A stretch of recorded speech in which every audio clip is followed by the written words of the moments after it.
Bismillahirrahmanirrahim. Assalamualaikum warahmatullahi wabarakatuh. Alhamdulillahirrahmanirrahim. Kembali lagi bersama dengan saya, Master Mukmin, pada mata kuliah Akuntansi Keuangan Dasar atau Pengantar Akuntansi. Saya akan melanjutkan video part 1 saya tentang persamaan dasar akuntansi dan pengantar akuntansi, dan pada kesempatan kali ini saya akan mencoba untuk menjelaskan tentang persamaan dasar akuntansi untuk kasus perusahaan jasa. Pada video sebelumnya sudah saya sebutkan bahwa persamaan dasar akuntansi adalah aset sama dengan hutang atau liabilitas ditambah modal. Dan kedua sisi harus sama karena sama dengan aset sama dengan hutang tambah modal. Ya, seperti apa prakteknya, seperti apa implikasinya, tentu saja sudah saya berikan materinya di Unidakul atau di LMS untuk bisa Anda akses, dan sekarang kita akan mencoba mendiskusikannya bersama melalui video ini.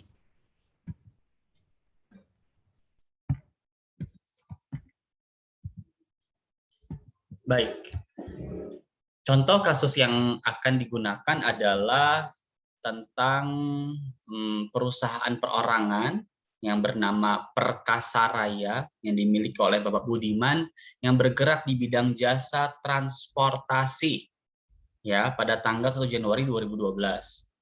Sebelumnya Bapak Budiman berkonsultasi terlebih dahulu dengan staf akuntansi tentang aspek-aspek akuntansi yang terkait dengan pendirian sebuah perusahaan. Dan selama periode tersebut terjadilah beberapa transaksi keuangan pada PO Perkasa Raya milik Bapak Budiman. Yang pertama adalah transaksi 1, pada tanggal 1 Januari 2012, Bapak Budiman menyetorkan modal berupa uang tunai sebesar 10 juta dan peralatan kantor senilai 5 juta. Jadi total modalnya adalah 15 juta yang terpecah ke dalam dua jenis aset. Yang pertama adalah kas tunai, yang kedua adalah peralatan kantor. Kalau teman-teman belum familiar dengan peralatan kantor itu bisa seperti kursi, meja, komputer, yang memang masa manfaatnya lebih dari 1 tahun atau 1 periode akuntansi. Ya, jadi Bapak Budiman ini menyerahkan modal kepada usahanya senilai 15 juta berupa kas sebesar 10 juta dan peralatan kantor senilai 5 juta. Maka seperti apa pencatatannya? Jika teman-teman sudah mencoba untuk membuat persamaannya, ada aset sama dengan hutang tambah modal, tambahkan kolom tanggal di sebelah paling kiri sebelum aset, jadi ada tanggal, aset, kemudian teman-teman bisa breakdown, itu ada banyak. Ada kas, ada piutang, ada peralatan kantor, aset itu ada banyak sekali, ada kendaraan. Cuman pada studi kasus ini, aset yang akan dijelaskan hanya 3 jenis aset, kas, piutang, dan peralatan kantor. Kemudian sama dengan liabilitas atau hutang, tambah modal. Ya, modal itu ada 3 isinya. Pertama modal pemilik, yang kedua adalah pendapatan, yang ketiga adalah beban-beban atau biaya-biaya, itu semuanya dimasukkan ke dalam kelompok modal. Baik, untuk yang pertama, pada tanggal 1 Januari 2012, maka kas tambahkan 10 juta di kolom kas, peralatan kantor 5 juta di kolom peralatan kantor, dan modal pemilik total 15 juta di kolom modal pemilik. Ya, atau modal, sehingga jumlahnya sama, kas 10 juta sama peralatan kantor 5 juta sama dengan modal 15 juta, sehingga saldonya kas 10 juta, peralatan kantor 5 juta, modal pemilik saldonya adalah 15 juta rupiah. Selanjutnya, pada tanggal 2 Januari 2012, PO Perkasa Raya membeli peralatan kantor seharga 1 juta secara tunai. Ini kita bisa analisis bahwa akan ada penambahan peralatan kantor senilai 1 juta, dan dalam waktu yang bersamaan akan ada pengurangan kas sebesar 1 juta rupiah yang diakibatkan oleh pembelian peralatan kantor secara tunai. Jadi kita dapat peralatannya, tapi di saat yang bersamaan kita harus keluar uang untuk mendapatkan peralatan tersebut. Sehingga analisis transaksi untuk transaksi nomor 2 ini adalah bertambahnya peralatan kantor dan berkurangnya kas. Seperti apa pencatatannya ke dalam persamaan dasar akuntansi? Mari kita lihat. Tanggal 2 bulan Januari 2012, ini saldo sebelumnya. Ini ada 10 juta, kita tulis lagi ya. Maksudnya kita masih di buku yang sama. 10 juta kas, 5 juta peralatan kantor, tambah modal sama dengan modal pemilik 15 juta. Kemudian tanggal 2 Januari itu ada pengurangan kas sebesar 1 juta, karena tadi kita beli peralatan kantor maka kas berkurang. Kemudian peralatan kantor bertambah 1 juta, ya karena kita dapat peralatannya. Itu sehingga berkurang kas dan bertambah peralatan kantor dan tidak merubah apapun di kolom hutang maupun modal. Jumlahnya pun akan tetap sama. Hanya saja susunan saldonya yang berubah. Kasnya jadi tinggal 9 juta karena awalnya 10 juta, dibelikan peralatan kantor 1 juta tinggal 9 juta. Peralatan kantor yang asalnya 5 juta bertambah 1 juta karena pembelian secara tunai menjadi 6 juta. Sehingga saldo akhirnya sama, kas 9 juta, peralatan kantor 6 juta, total 15 juta sama dengan modal pemilik 15 juta. Oke, kita lanjut ke transaksi yang ketiga. Pada tanggal 5 Januari 2012, PO Perkasa Raya membeli peralatan kantor tambahan seharga 2.500.000 secara kredit. Batas waktu pelunasan tanggal 20 Januari 2012. Yang dimaksud secara kredit di sini adalah pembeliannya tidak secara tunai. Pembelian tidak dilakukan secara tunai, melainkan secara kredit atau hutang. Yang transaksinya terjadi 5 Januari baru akan dibayar pada tanggal 20 Januari. Sehingga jika kita analisis transaksi yang ketiga ini adalah adanya penambahan aset berupa peralatan kantor senilai 2.500.000 dan juga penambahan hutang senilai 2.500.000. Seperti apa pencatatannya ke dalam persamaan dasar akuntansi, mari kita simak. Tanggal 2 Januari peralatan kantor 2.500.000 bertambah dan hutang bertambah 2.500.000. Sehingga secara keseluruhan aset ada kas nilai 9 juta, peralatan kantor asalnya tadi 5 juta, 1 juta, sekarang tambah 2,5 juta, totalnya ada 8,5 juta. Liabilitas yang tadinya tidak ada karena ada transaksi tanggal 2 ini menjadi ada 2.500.000 dan modal pemilik tetap 15 juta. Oke, semoga sampai sini bisa dipahami. Mari kita lanjut ke dalam penjelasan selanjutnya. Sebelum saya masuk ke penjelasan selanjutnya, ada peraturan terkait dengan pendapatan dan juga beban. Ya, jadi pendapatan atau mengakui pendapatan itu hanya boleh diakui jika jasa sudah diberikan. Ya, perusahaan jasa boleh mengakui pendapatan saat perusahaan telah menyelesaikan pekerjaan yang diberikan oleh pelanggan. Tidak tergantung dari kapan kas diterima, pendapatan akan menambah modal pemilik. Jadi kalau kita misalnya adalah jasa tukang pijat, kemudian ada yang janji dengan kita jam 1 siang, mau pakai jasa kita untuk pijat dengan tarif misalnya 200.000 per jam, dengan nilai atau dengan durasi booking adalah 2 jam, misalnya saya booking jam 1, durasi 2 jam, berarti kan total kita dapat 400.000 kan. Nah, 400.000 ini tidak boleh dicatat terlebih dahulu sebelum jasa pijatnya diberikan. Jadi peraturan tentang pendapatan untuk perusahaan jasa adalah boleh mengakui pendapatan yang 400.000 itu kalau jasa pijatnya sudah kita berikan. Kurang lebih seperti itu ya. Sehingga apa implikasinya pada transaksi yang keempat? Transaksi keempat itu ada order pengiriman, baru order. Tanggal 10 Januari 2012, kita memperoleh order pengiriman barang dari PT Semesta Raya sebesar 15 juta rupiah. Nah, karena ini baru order, belum kita antarkan barangnya dengan bis yang kita punya, maka transaksi yang keempat ini tidak dicatat di dalam persamaan dasar akuntansi karena jasanya belum kita berikan. Catatnya kapan? Catatnya kalau jasanya sudah diberikan.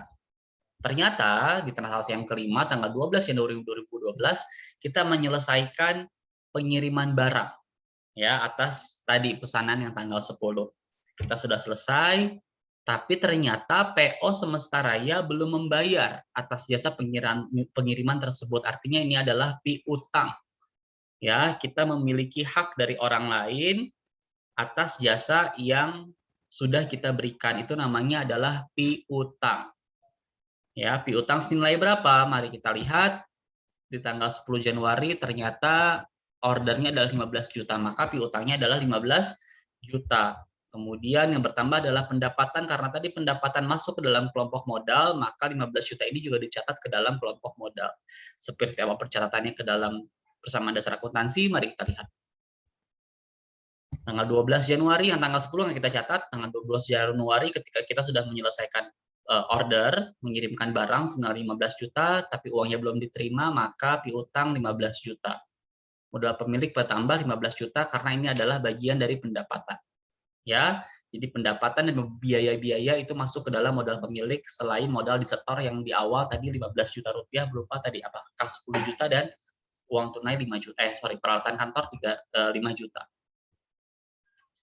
Ya, jadi tanggal 12 Januari kita catat piutang 15 juta, modal pemilik 15 juta. Mudah-mudahan cukup jelas. Jika masih kurang jelas, silahkan sampaikan pertanyaan Anda dan diskusi di kolom komentar. Kemudian transaksi yang ke-6, tanggal 15 Januari, ternyata PT Semesta Raya melunasi hutangnya. Artinya piutang yang tadi 15 juta yang kita punya sudah dibayar. Nah, artinya kita menerima uang kita bertambah 15 juta, dan piutangnya berkurang 15 juta. Artinya kita sudah tidak lagi mencatat piutang karena piutangnya sudah dibayarkan. Sehingga seperti apa pencatatannya dalam persamaan dasar akuntansi, mari kita simak. Tanggal 15 Januari 2012, ini kurang 0, kas bertambah 15 juta dan piutang berkurang 15 juta, sehingga total saldonya adalah kita punya kas 24 juta, piutangnya 0, peralatan kantornya masih sama 8,5 juta, hutangnya masih sama 2.500.000 dan modal pemilik 30 juta. Jumlahnya sama, kalau kita jumlahin ya ada 32.500.000. Sama, beban juga begitu ya. Beban baru dicatat atau baru kita akui jika manfaat dari beban tersebut sudah kita terima. Ya, jadi misalnya kita menggunakan listrik. Nah, kita baru boleh mencatat beban listrik kalau sudah ada tagihan listrik yang masuk. Nah, kalau tagihan listrik sudah masuk, artinya kita sudah merasakan manfaat dari listrik. Karena kan listrik tagihannya datang belakangan setelah kita menggunakan jasa listrik. Kurang lebih seperti itu. Sama logikanya dengan pendapatan. Untuk perusahaan jasa, jika memang jasa belum diberikan, maka pendapatan belum boleh dicatat. Sama dengan beban. Jika beban belum terjadi dan kita belum merasakan manfaat dari beban tersebut, maka beban juga belum boleh dicatat. Beban akan mengurangi modal pemilik. Oke, untuk perusahaan jasa yang sifatnya perorangan, beban akan mengurangi modal pemilik. Seperti apa implikasinya? Mari sama-sama kita lihat di transaksi yang ke-7, 15 Januari 2012, kita membayar gaji pegawai 2 mingguan sebesar 1.500.000. Karena membayar dan secara tunai, maka dapat kita simpulkan bahwa kas akan berkurang senilai 1.500.000 dan modal juga akan berkurang senilai 1.500.000. Dan mari kita lihat. Ya, betul. 15 Januari 2012, kas kita berkurang 1.500.000 dan modal pemilik berkurang 1.500.000. Sehingga sisa kas yang kita punya tinggal 22.500.000 dan peralatan kantor masih sama, hutang masih sama, modal berkurang 1.500.000 jadi tinggal 28.500.000.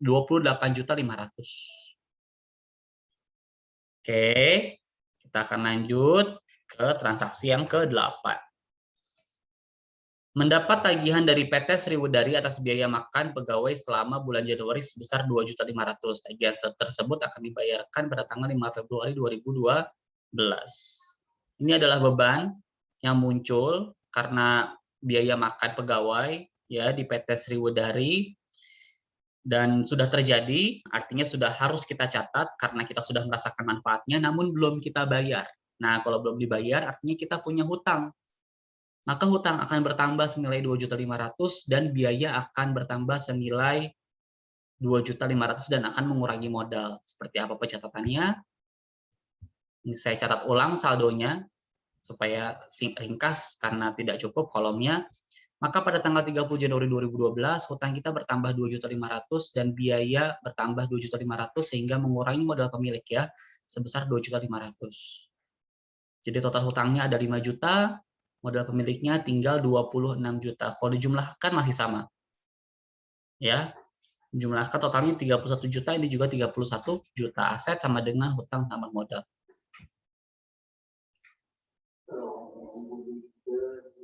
Dan ini adalah PRIV. PRIV adalah jenis transaksi di mana pemilik mengambil modal untuk kepentingan pribadi. Ya. Pemilik mengambil modal untuk kepentingan pribadi, ini yang disebut dengan PRIV. PRIV ini akan mengurangi modal dan mengurangi kas.